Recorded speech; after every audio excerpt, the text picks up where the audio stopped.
Muy buenas tardes, queridos estudiantes. Yo soy la doctora Jenny María Ángela Chávez Rodríguez, docente de la materia de parasitología, y en esta oportunidad estudiaremos la parasitología médica y sus conceptos básicos en su segunda parte.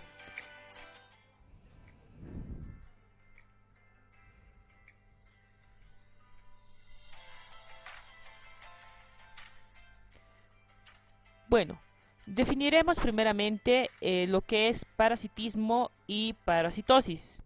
La parasitosis corresponde al término que define que son todas las enfermedades producidas por los parásitos y son conocidas como parasitosis. En cambio, el parasitismo se refiere a la necesidad de algunos seres vivos, en este caso los parásitos, de vivir dentro o sobre un organismo, el organismo de otro ser, viviendo de esta manera a expensas del otro. En cuanto a los grados de parasitismo, nosotros tenemos un grado facultativo y grados obligados. Entre el grado de parasitismo facultativo son aquellos parásitos que se pueden adaptar con facilidad tanto a la vida libre como a la vida parasitaria. En este grado, los parásitos presentarán un ciclo de vida, parte de su ciclo lo vivirán en la vida libre y otro en la vida parasitaria. En cambio, los obligados específicamente son parásitos que tienen que vivir toda su vida, todo su ciclo vital eh, o una fase de su ciclo en el interior o superficie del huésped, y en este caso pueden ser parásitos obligados temporales, los cuales desarrollarán parte de su ciclo vital en el huésped, o también parásitos obligados permanentes, donde requerirán vivir todo el tiempo de su ciclo vital en el huésped. En cuanto a la clasificación que nosotros vamos a estudiar, primero veremos el grupo de clasificación según la morfología del parásito. En este grupo tenemos a los protozoos, los helmintos y los artrópodos, que estudiaremos más adelante.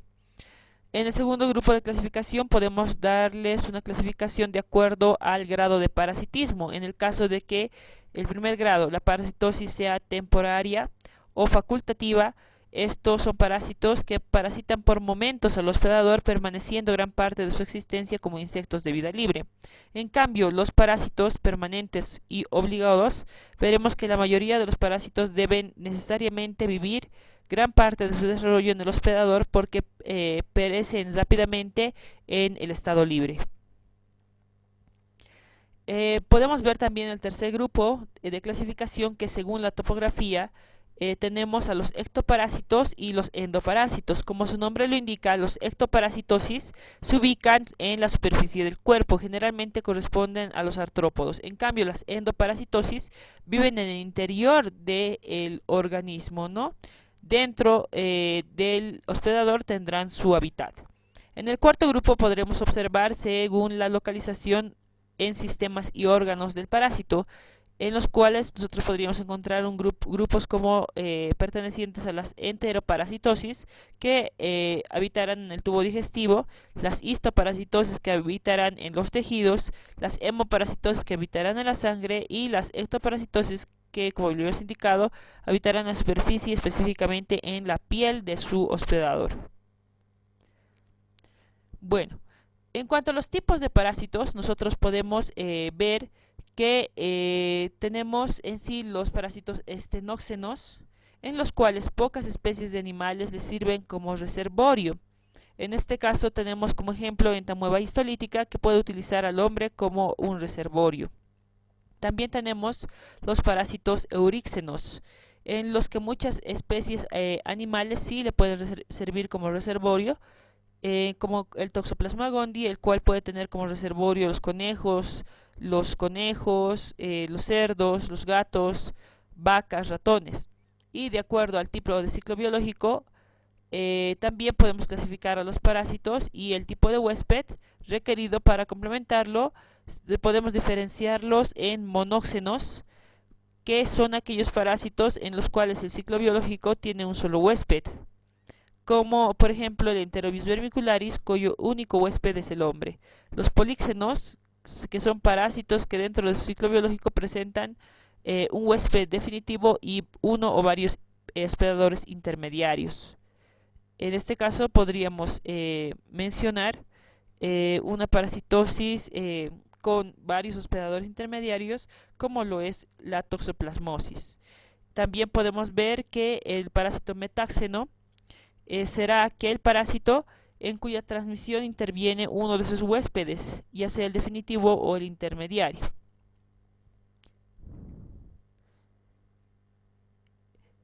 También estudiaremos qué son los vectores. ¿Qué es un vector?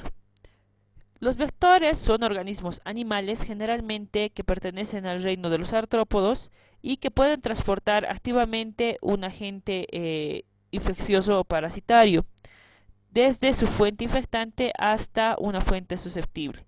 Entonces podremos ver que los tipos de vectores que nosotros encontraremos son dos.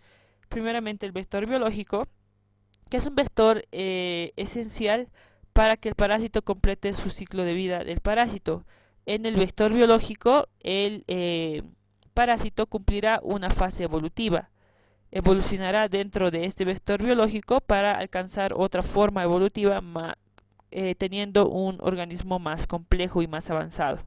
En cambio, en el vector mecánico, es un vector que no es esencial para que se complete el ciclo de vida del parásito, y sencillamente porque el vector mecánico es aquel que transporta la forma infectante del parásito y así se produzca la parasitosis y se transmita.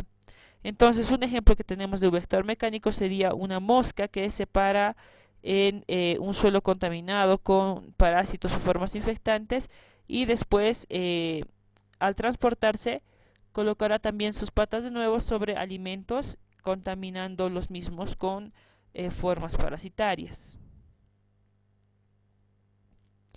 También podemos observar cómo se transmiten los parásitos. En cuanto a los mecanismos de transmisión, hay muchos áreas o mecanismos por los cuales estos pueden transmitirse.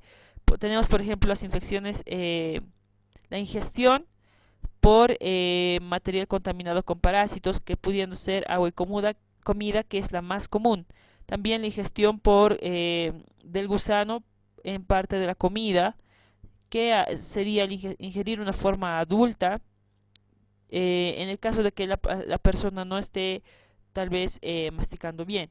También la introducción directa del parásito con los dedos sucios, porque sabemos que las formas infectantes de muchos parásitos son microscópicas, son quistes, son pequeñísimos en micras y que no serán visibles a simple vista, lo que facilita su transmisión directa por vía oral. También veremos que la geofagia, que es en realidad una perversión del gusto que impulsa a la persona a comer tierra, veremos que es un factor determinante para que se produzca una parasitosis. También podemos ver que la inhalación, el contacto directo de persona a persona, tal vez un contacto de una relación sexual, y también estos parásitos, hay parásitos que pueden llegar a penetrar la piel. Entonces podríamos ver que hay múltiples mecanismos de transmisión de los parásitos, hasta la inyección de una larva por un vector o pasando la larva a través de las heridas hecha por un vector. Entonces, en el mecanismo de transmisión de los parásitos, nosotros podemos observar que podría existir el vectorial, que habíamos mencionado, donde participan los vectores, ya sea biológico o mecánico, que más que todo se dará en enfermedades metaxénicas. También la transmisión transfusional, donde digamos por algún error de laboratorio se ha hecho el buen testeo del grupo sanguíneo y se hace un trasplante con sangre contaminada con formas infectantes parasitarias. También el mecanismo transplacentario, donde de forma vertical la madre parasitada transmitirá la parasitosis a su hijo en gestación. También veremos la presencia de carnivoridismo, la contaminación fecal y la contaminación ambiental son factores determinantes para que se pueda producir una parasitosis. En cuanto a conceptos básicos, nosotros debemos saber qué es el reservorio. El reservorio es una fuente primaria de infección donde el hombre o animal, raramente la tierra o vegetales, puede ser que normalmente viva el agente infeccioso y se multiplique, y de lo cual sí dependerá su supervivencia y de manera que pueda ser transmitido a un huésped susceptible. En cambio, la definición de fuente infectante es una persona, animal u objeto y o sustancia a partir de la cual el agente patológico se transmite al huésped. Y la fómite es el objeto inanimado que se puede introducir o transmitir a un agente infeccioso desde una fuente infectante a un hospedador susceptible. En cuanto a, habíamos mencionado que hay parasitosis facultativas, veremos que en cuanto a su afectación de especie, veremos que también pueden ser mencionadas como zoonosis o infecciones transmitidas en forma natural desde animales vertebrados del universo, o antropozoonosis, donde la infección será transmitida solamente por humanos y entre humanos. También hablando del ciclo biológico, nosotros podemos observar que tenemos dos ciclos biológicos a estudiar. Tanto el ciclo monoxénico como el heteroxénico. En el ciclo monoxénico veremos que el parásito se desarrolla en una sola especie y teniendo también como hospedero definitivo, en este caso el hombre. Y veremos el ciclo heteroxénico, donde el parásito requiere más de una especie y más de un hospedador para desarrollarse. Como vemos en la imagen, estamos viendo un ciclo heteroxénico, que es el ciclo de Balantidium coli, donde presentará más de dos hospederos, ¿no? En este caso el cerdo y el ser humano. Y bueno, les agradezco mucho, queridos estudiantes, por su atención, y hasta una próxima oportunidad.